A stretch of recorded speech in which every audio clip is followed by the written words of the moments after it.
avant to kota année oyo ya sifa nzamba pesinga ya 2 semaines bandeko na bokanisa te ke bato bandeko na biso ba comédien nzamba yebi bango te nzamba yebi mutu nyonso il y a rien de caché et loko moko te bomba na miso nzamba yimtakeli biso nyonso to nzamba pesanga ba message nyonso ko banda ya libota na ngai pour votre information so botali na chaîne oyo oya biso oyo bomona ba message nyonso nzamba pesanga na ya mboka na Occident ya mboko na vandi ya voisin nanga ya ba collègue nanga musala ya apesanga ba message ya batu nyonso donc misu nanga nzamba fungola yango c'est les dons ezali ministère nzamba pesinga pe musala oyo nzamba pesinga bandeko nango na tangi ba chaîne oyo bokomisela ndeko na biso sifa message elle est en danger. Elle est en danger. Na lobby boy. Na lobby sifa azana danger. Via sifa ndeko na biso sifa ezana danger. Tant na yoka ki message ya Suzy na komaki directement ko banga po na sifa. Nazaki tranquillité mais nazo zwa tante nazaki na ba shift ya milai na musala na bande nazaki na ba longue journée nazo zonga l'air ici leki et tout lelo nde nazaboy. Nazo kende musala na osana pourquoi? Mais na 8 ans à Tongo Oyo, nous sommes là 11 heures et des poussières. Nazo ke de musala. Mais na lobi na so na sali bongo na lexi yango lelo comme na 8 ans à Tongo esili.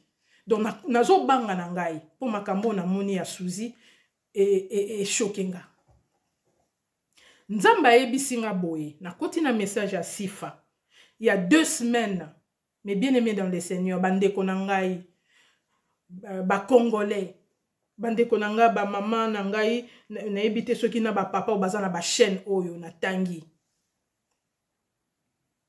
boka message oyo bokomisela ngo sifa nzamba zola kisanga sifa na nzela azoya sifa marché elle venait koya sifa azoya nzamba projeter nga nini scène mususu dessin mususu donc à la kisingai image mususu ya ba comédien o basala kana sifa puisque sifa tant na moni na nzela elle venait vers eux azoya comme azoya on dirait na place ya musala nzamba la kisinga ba comédien ba vandi groupe autour d'une table ba comédien ebélé ba vandi vraiment sur une table donc comme une réunion ya musala na bango ou réunion nini mais ce sont des choses spirituelles bandeko moi je suis une personne spirituelle makambo nazolo beza ya musunité tout ce que je dis est prophétique ce qui au moni batu ba vandi na butu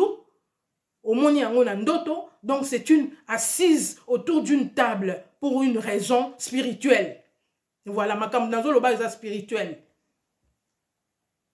Ba vandi autour d'une table, bazake belé, groupe ya ba comédien. Ya bana basi na bana mibali. Alors, nzamba la kisinga scène wana et à la kisinga, c'est comme si je voyais les deux sœurs en même temps. Menga mutumoko, ça c'est la puissance de la spiritualité. Puissance ya prophète, misu ya prophète. Nzamba za capable de faire tout ça. Nzamba monara partout. Ndenga permettra prophète na ya mona. Alors on a moni sifa zoya. Koya sifa zoya à s'approcher na moni côté oyo mususu ba comédien ba vandi donc ba collègue na ye ya musala ba vandi tout autour d'une table ba vandi groupe. Sifa zoya koya sifa zoya ayeti akomi esika wana. Esika bango bazalaki akoti. Nazo tala moi j'étais là pour contempler.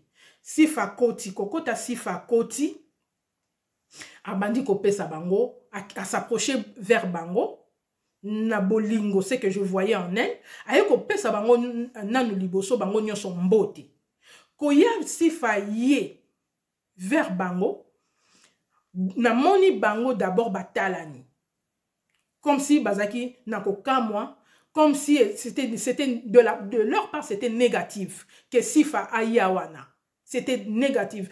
Donc, quand l'esprit me montre des choses, il me fait sentir, il m'explique des choses directement, je comprends ce qui se passe. Donc, bazaki na mécontentement ya komona et bazaki ne sengote ya komona sifa. Mais alors sifa ye vers bango, abandi ko pesa bango mbote, attendre liboko na ye na moko na bango, aboy ko zwa mbote ya sifa. Boyebi ndenge mutu soka lingi mutu te, ndenge a sala ka tourner, a tire vraiment afiotoli mutu. Donc comme si ozo pesa nga mbote po ani. Alongwe pa mutu wana ki apesi mutu mususu mbote, mutu wana pe a réagir de la même façon. Bango nyonso autour de cette table là ba linga ki présence ya sifati na moni na misunanga. Mais bien aimé dans le Seigneur, mbala moko mutu moko azaki na kati na bango. Comédien moko azaki na kati ya ba comédien wana nyonso a telemi. Azaki mwana mobali. Et moi mobali wana nzamba permettre nga elongi na ye na kombo na ye. Kombo na ye Ada. Nga na tanga ka ba kombo. Pona ye bio azasima nanga. Nzambe abatela nga. Et ça pona ko importuner mutute, mais ça pona ko reprendre même Ada, ndeko na biso Ada, puisque Dieu l'a cité, nzamba bimisi Ada. Ada a telemi. Comédien na biso Ada a telemi. Mes frères et sœurs, j'étais choqué na ndoto. Ada a landi sifa. Abandi ko beta sifa. Abandi ko beta sifa. Makasi oyo Ada zalaki nango na nzoto ne ya ko beta sifa. Physiquement, nakiso na ke nango physiquement, so ba beti obongo obukani.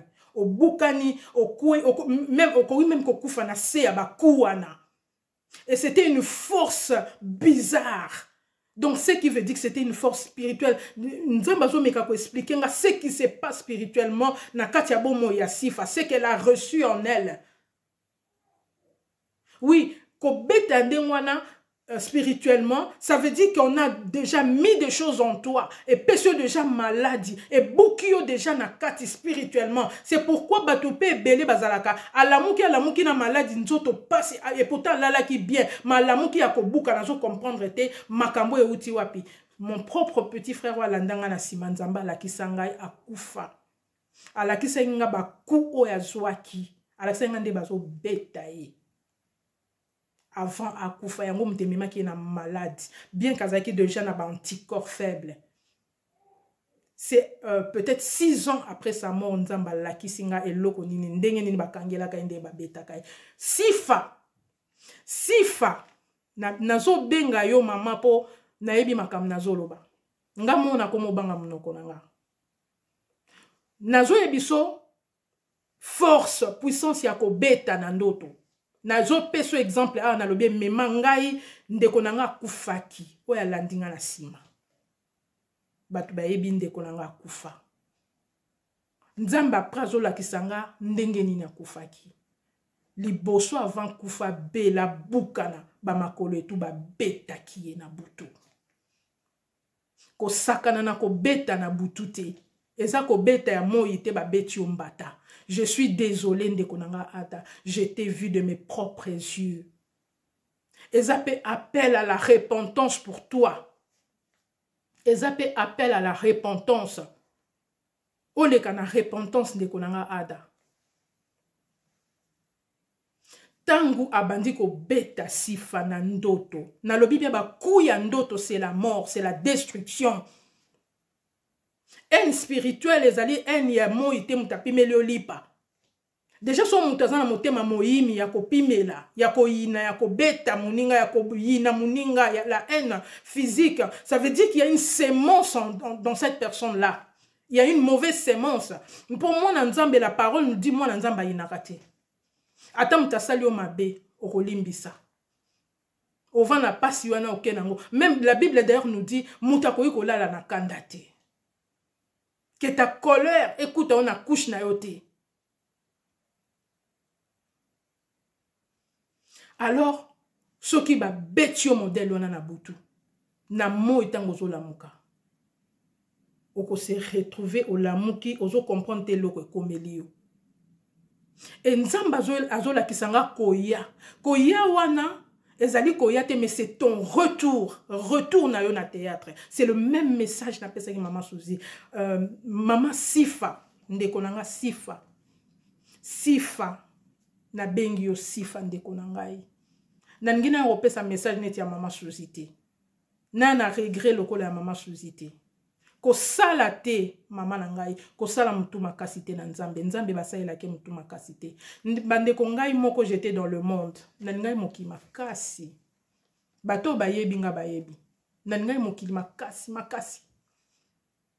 So nzamba bendenga na makasi na yokela nzambe, c'est parce que na mona liwa na misunanga. Makambo ekomela ebandeko na ngenga ekomela ngape. Ça c'est mon témoignage. Na pesa ngo pe na mte. Na yokela nzambe po na mona liwa. So na yokela nzambe te na continuaki na kosalela mokili. Nde naza na mokili oli susute. Na pesa ki témoignage ya Dadi. Dadi cancer no ezaki retrouvé na souka, c'est ce qui allait m'arriver aussi. Nzamba sovanga na cancer, je le dis. Na ibi makam na zoluba. So na tchaki mutu makasi nde naza mokili te. Sifa. Yoka maloba nzambe. Kozongela lisusu théâtre te. Kozonga na milieu wana te puisqu'ils t'attendent. Cette fois-là, kuwana o bako beta yo nzamba la kisingo kola mukate.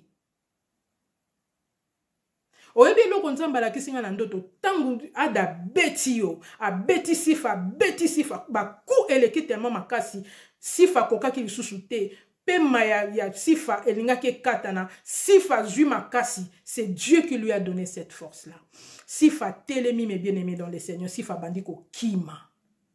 Elle a échappé. Na kumisi nzambela na moni sifa bandiko kima. Puisque spirituellement, ce que vous avez makasi ya kima te, c'est là où on retrouve une personne morte. Na mbetu na ye.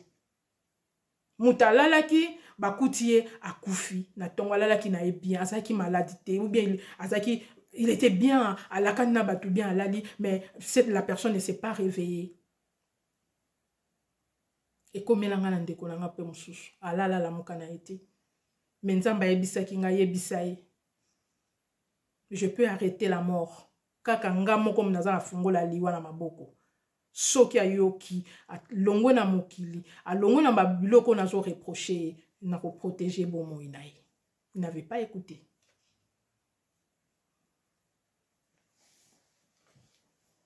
Alors si fanandoto nzamba pesi makasi abandiko kima.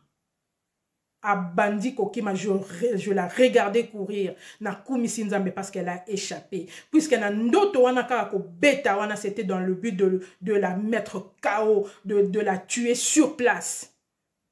Soki nzambe abatela kite, soki nzamba permetta ki alobi bo betaye, bo joie, bo maye, na récupérer souffle nanga, il allait le faire. Nzambe mutazo garder sifa na bomoi. Son on peut sa message c'est parce que je sais. Bande kobo comme c'est la sifa message. Sifa ndeko nanga na zo yebisa oboy. Nzamba za capable de pesa o nyonso. Ngana bando kanisa makam nanga na za osala vie nanga nde na za ko mene wana, c'est là que je me retrouvais bien, je me trompais complètement. Pour kimia o nzamba pesinga.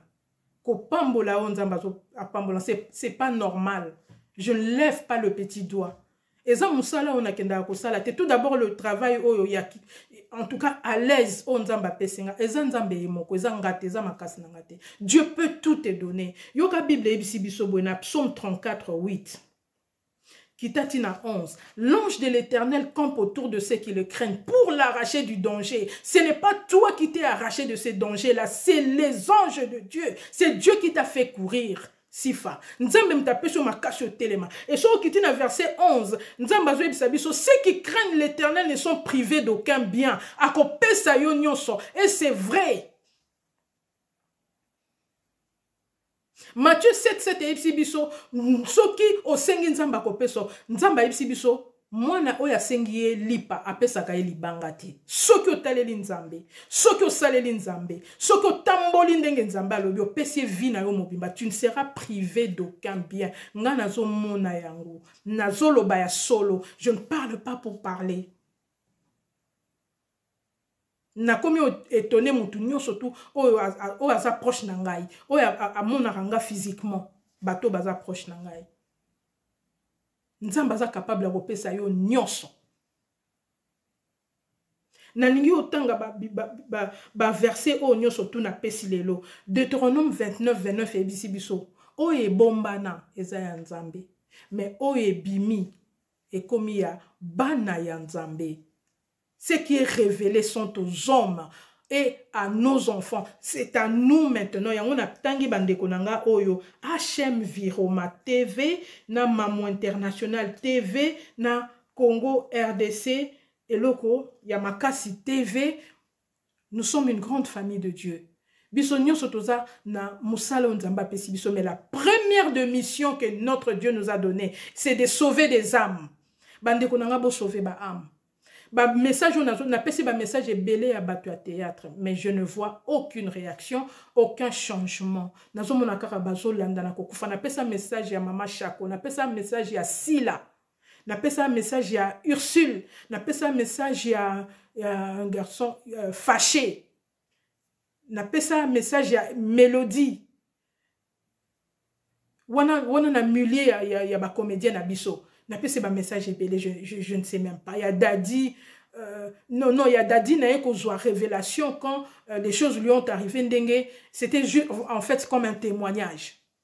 Puisque Nzamba pesa prophétie à mutu soki mutase a kufi likambo esi, Dieu prévient, il prévoit les choses. Comme la Bible nous dit. Mutu zo pesa bino message soki likambo esi bimi ndenga la lobi sifa boy. Yesi koyo sifa likambo komelie alobi na monaki mwasi moko mwindu. Ça c'est moquer de Dieu. Mais on ne se moque pas de Dieu, on se moque de nous-mêmes. Na yeko yebisa biso lelo bande konango na zotanga ba komona misusu nande ko nyoso akomona message pardon tindango ata bande konanga bo tindango na bande kona biso na tangi kombo ba comme c'est lango sifa. Parce que c'est que le prophète de Dieu dit. Quand on y prend point garde, cela arrive, cela s'accomplit. Yangwa Bakouk 2 ebsi biso. Même si la prophétie tarde, attendez-la, car elle s'accomplira. Mais elle s'accomplir dès le cambo ezamabe. Otolingi ba accomplissement nango ezama cambo ezamalam. O ezamabe s'accomplit, on condamne les choses quand elles sont mauvaises. Toujours condamné à motolingi mabe la susu sifate et la lisusu bébité et la lisusu mutute na kati ya biso wana même on nzamba la tisinga azo poser ba acte ya mabe na pesi na moni bato ebele bazo poser ba acte ya normalité na théâtre na je connais beaucoup mais je ne viens pas tout dire. Soki bato na pesa un message ba benga ngai. Moi comme le Seigneur m'a donné la vision, il m'a donné la provision. Moi je veux prier mon Dieu là. Nzambe wano apesinga ba message wana pour les âmes de ces gens là. Ceux qui batouana ba yé ba 6 milliers. L'Éternel nous dit ceci, la parole nous dit si mon peuple sur qui on a zolobela ba s'humilier, ce n'est pas devant moi que vous allez vous humilier. Ce n'est pas à moi que vous allez donner quelque chose. Ngana zana besoin lo comme j'ai jamais fait ça. Je n'ai pas besoin de ça. Ngelo ko nazo sala eza ponzamba bénir nga vie na nga bomba ngai. Pona mona gloire ya Nzambe, c'est tout. Mais ceux qui t'ont humilié, ou bien pour la prière, ce n'est pas que vous venez vers moi. Je suis un délégué, Yanzambe. Nzamba délégué nga. Boyebi soki mokonzi, exemple mokonzi amboka délégué mutunaye. Place à Rokende, c'est lui qui représente le président. C'est comme ça. Yamona tozo mona makambu. Oyo nyoso na zoloba. Ils ont s'accomplir na batona puisqu'il y a beaucoup de gens où nzamba bendi matoi ba yo kite nzambe Dieu les expose nzamba zo exposer bango makambu ya mabezo komela bango. Ce n'est pas que nzambe azotika batuana, c'est parce que bazo yo kate bazo sa makambu na ndenge na bango. Baza têtu, baza négligent na ba message nzambe. Voilà mes bien-aimés dans le Seigneur, message na ko pesa lelo ezala ki yande kona biso sifa. Na sali rétro mukena oyo na ibisaki ndeko na biso atiki biso souzi. Donc voilà, merci na bandeko o boko partager message po sifa azwa yango po bandeko na biso na ba chaîne oyo bazwa yango ba komisela yango sifa. Na koya ko pesa message ya mona na biso baby. Je veux dire ce que le Seigneur m'a donné. Baby nzamba la kisinga makambu pona yo. Il m'a montré. Nzamba kisinga makambu nini ekoti na vi na yo. Makambo eza na vi na yo. Makambo oyo okokamwa.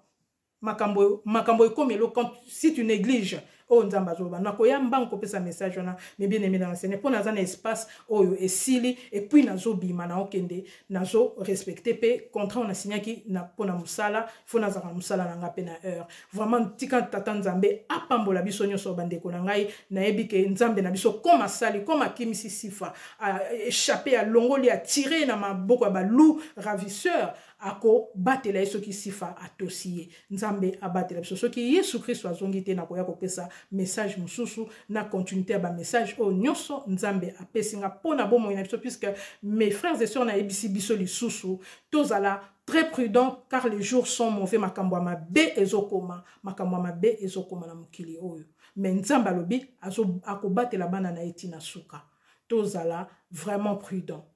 À très bientôt mes bien-aimés dans le Seigneur, au revoir.